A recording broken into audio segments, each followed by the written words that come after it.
I'd like to bring up Alison Spiegel. Oh yeah. Whoa.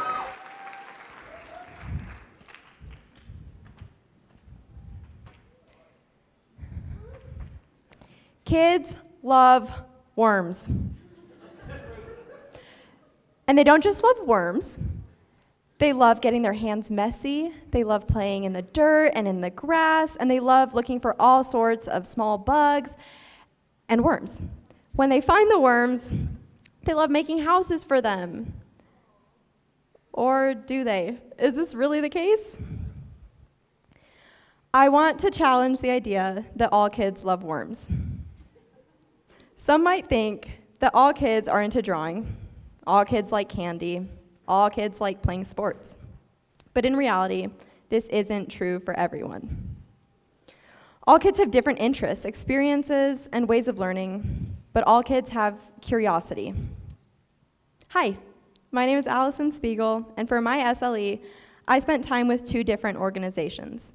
I worked in agricultural education, as well as with an experiential learning micro school. While my days looked different between the 2, I found a common and overarching theme.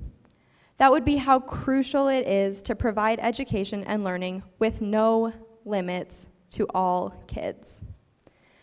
During my internship, one of my days was spent with 4 to 6-year-olds.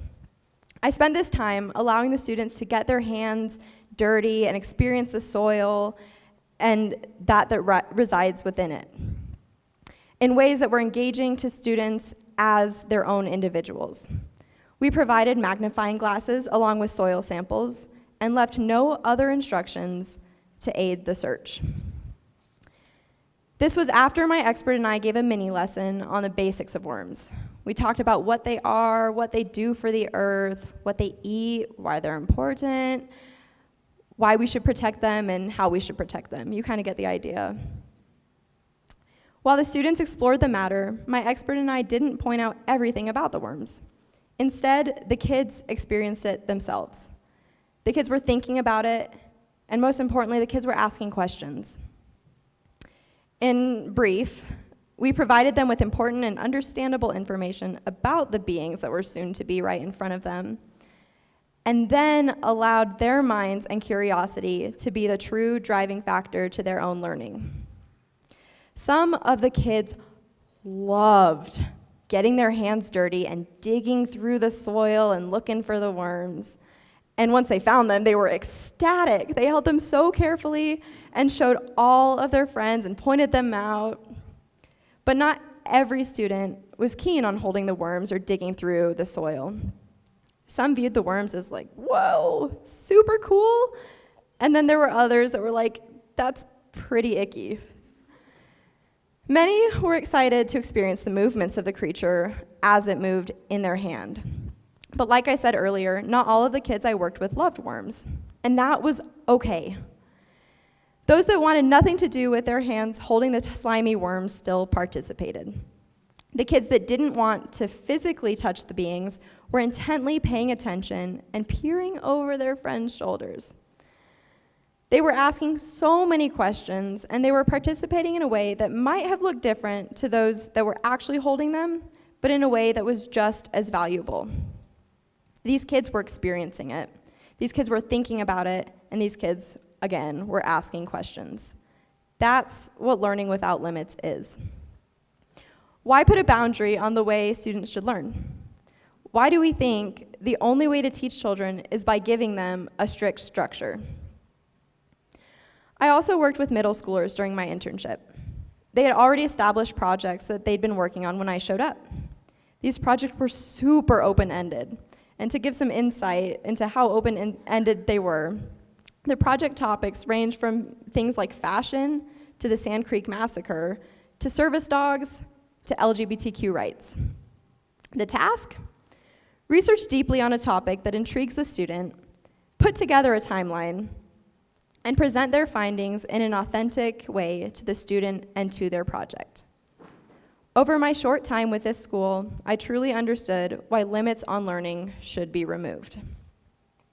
The students were conducting interviews with experts on their topics via Zoom, phone calls, or even meeting in person.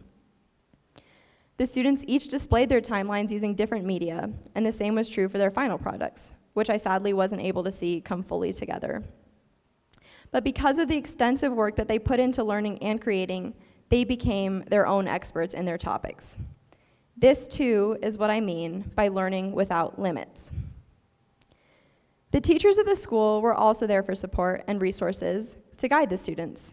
They provided them, of course, with outlines on the required pieces. However, they let the students go beyond the guidelines and take charge of their own learning. By not providing restrictions and encouraging the students to grow in their knowledge on the topic, students excelled. So now I'm going to kind of bring it back to the whole agriculture side of things for this little metaphor. When a farmer sows a seed, they don't spend its whole life standing over it and watching each and every sprout happen in real time. Instead, they allow time for it to grow on its own. They leave and come back to it, and they tend to its water, sunlight, and nutrients needs whenever necessary. The plant thrives the most when not overwatered or kept in the sun for longer than needed, but when guided and supported as necessary. This is exactly what limitless education looks like. Children need support, of course. They thrive on support and guidance and resources. But they also thrive when they're able to explore their own mind and learn in authentic ways to themselves. Thank you.